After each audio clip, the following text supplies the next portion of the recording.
नमस्कार, मैं Vanshika TNV academy की तरफ से आप सभी का स्वागत करती हूँ। आज हम इस सेशन में ISO 27014 यानी कि सूचना सुरक्षा शासन के बारे में बात करेंगे। इससे पहले कि हम सेशन की शुरुआत करें, आइए जानते हैं कि इस सेशन में हम क्या डिस्कस करेंगे। इस सेशन में हम जानेंगे कि ISO 27014 क्या है और शासी निकाय क्या है। ISO 27014 के उद्देश्य क्या हैं?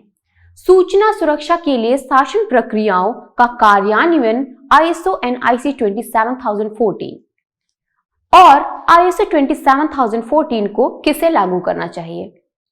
तो आइए हम अपने सेशन की शुरुआत करते हैं और जानते हैं कि ISO 27014 क्या है और शासी निकाय क्या है। ISO NIC 27014 ISO NIC 27000 श्रृंखला में एक मानक है। यह मानक संगठनों को उनकी सूचना सुरक्षा रणनीतियों को प्रभावी ढंग से प्रबंधित करने में सहायता करने के लिए डिजाइन किया गया है। मानक सूचना सुरक्षा प्रशासन के लिए सिद्धांतों और अवधारणाओं पर निर्देश प्रदान करता है, जिससे संगठन में सूचना सुरक्षा से संबंधित प्रथाओं का मूल्यांकन, निर्देशन, निगरानी, संचार और आश्वासन दे सकते हैं। 11 पृष्ठ का मानक सूचना प्रौद्योगिकी प्रशासन मानकों का सारांश देता है और इसमें 6 सिद्धांतों और 5 प्रक्रियाओं की संरचना शामिल है। मानक आईटी प्रशासन को सूचना प्रौद्योगिकी शासन के साथ परस्पर क्रिया के रूप में देखता है, जो सभी संगठनात्मक शासन के व्यापक ढांचे के घटक है। दिसंबर 2020 में एक और ISO NIC 27014 2020 मार्गदर्शन दस्तावेज जारी किया गया, जो 2013 के पहले संस्करण के बाद आया। सूचना सुरक्षा प्रशासन सूचना सुरक्षा शासन समग्र सूचना सुरक्षा के लिए एक एकीकृत दृष्टिकोण लाता है। यह गारंटी देता है कि संगठन का सूचना सुरक्षा दृष्टिकोण संगठन के समग्र लक्ष्यों के अनुरूप है। यह शासी निकाय को सूचना सुरक्षा के लिए संभावित खतरों के बारे में जानकारी प्रस्तुत करके संगठन की रणनीति लक्ष्यों पर निर्णय लेने में सक्षम बनाता है। एक प्रभावी सूचना सुरक्षा शासन कार्यक्रम को लागू करने से जोखिम कम करने, सभी गतिविधियों में विश्वास पैदा करने और अनुचित कार्यों को खत्म करने में मदद मिलेगी। शासी निकाय क्या है? एक शासी निकाय व्यक्तियों का एक समूह है जिनके पास सामान्य प्रक्षेप वक्र का नेतृत्व करने का अधिकार और जिम्मेदारी है। सामूहिक निकाय अपने कर्मचारियों, हितधारकों और संगठन की ओर से निर्णय लेने और कार्यान्वयन के लिए जिम्मेदार होता है।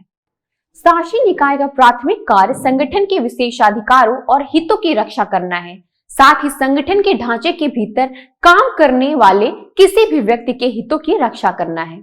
यह निकाय यह सुनिश्चित करके इसे पूरा करता है कि संगठन कुशलता पूर्वक संचालित होता है और इसके द्वारा प्रतिबद्ध लक्ष्यों और प्राथमिकताओं को प्राप्त करने में सक्षम है।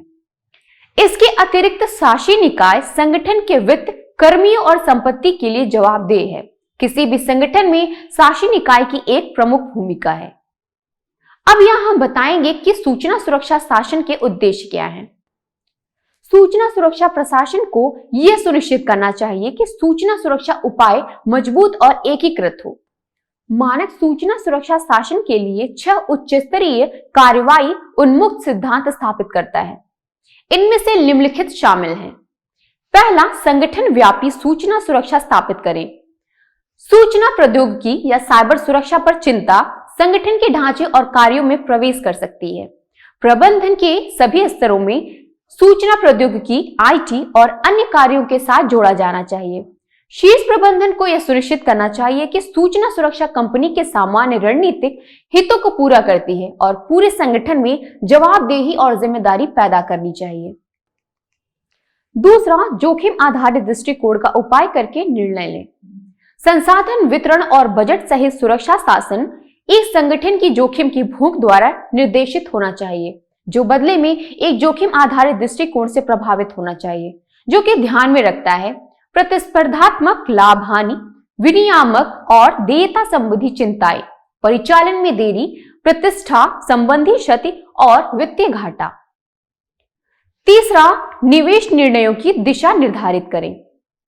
सुनिश्चित करें कि निवेश अधिग्रहण, विलय, नई तकनीकों की शुरुआत, आउटसोर्सिंग समझौते और बाहरी आपूर्तिकर्ताओं के साथ अनुबंध जैसे नए संचालन शुरू करने से पहले इसके अतिरिक्त आंतरिक एजेंसी प्रक्रियाओं जैसे परियोजना प्रबंधन, खरीद, वित्तीय प्रबंधन, कानूनी और नियामक अनुपालन और संगठनात्मक जोखिम प्रबंधन में शीर्ष प्रबंधन को एक सूचना सुरक्षा दृष्टिकोण विकसित करना चाहिए जो संगठन के लक्ष्यों के साथ संरेखित हो, जिसका अर्थ है कि एजेंसी और संगठनात्मक सूचना सुरक्षा आवश्यकताएं सुसंगत हैं।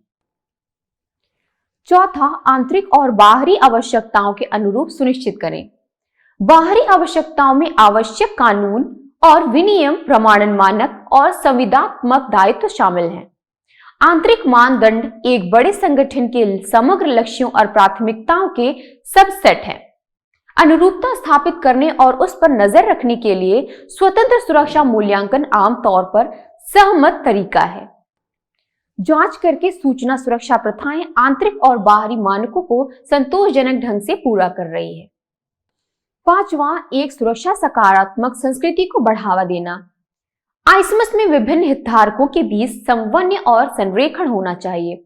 सूचना सुरक्षा के लिए एक सुसंगत पाठ्यक्रम प्राप्त करने के लिए शीर्ष प्रबंधन को आईएसएमएस से प्रभावित सभी लोगों के कार्यों और गतिविधियों के सहयोग को प्रोत्साहित करना चाहिए। इसके अतिरिक्त सुरक्षा निर्देश तैयारी का प्रमाण प्रदान करना चाहिए। कर्मियों को और अन्य हितधारकों के पदों में शामिल किया जाना चाहिए और सभी को आईएसएमएस की प्रभावशीलता में योगदान करने के लिए अपनी जिम्मेदारियों को स्वीकार करना चाहिए। छठा, सुनिश्चित करें कि सुरक्षा प्रदर्शन इकाई की वर्तमान और भविष्य की आवश्यकताओं को पूरा करता है।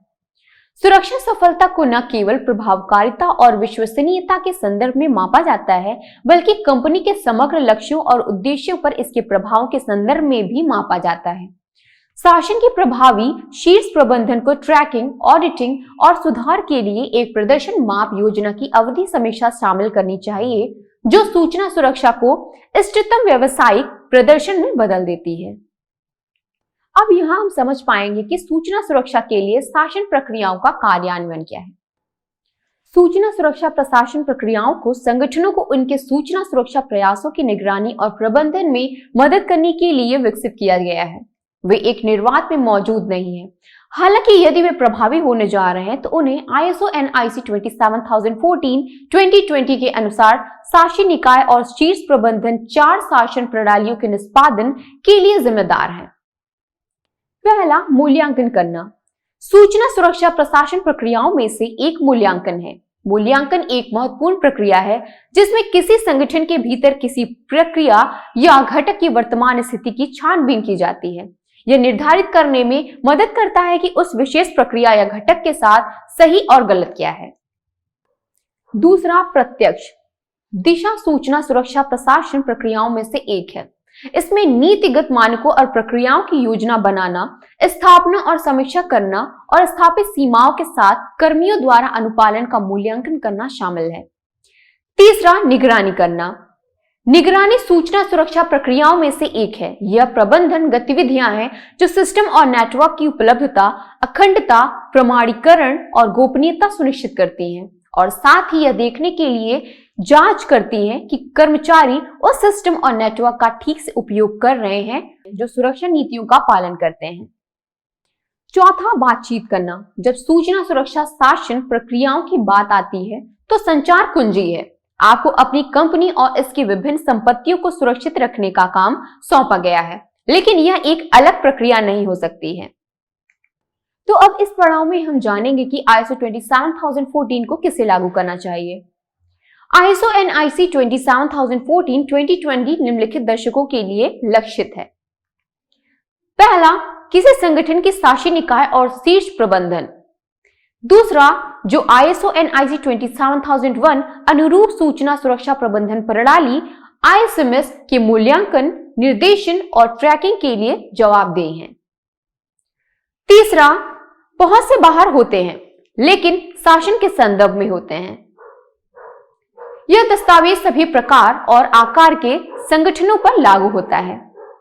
यदि इस वीडियो में कोई प्रश्न है तो आप हमें नीचे कमेंट में लिख सकते हैं। हमारे अनुभवी लोगों द्वारा आपको उचित उत्तर दिया जाएगा। इस वीडियो में बस इतना ही। मिलते हैं अगले वीडियो में, तब तक के लिए धन्यवाद।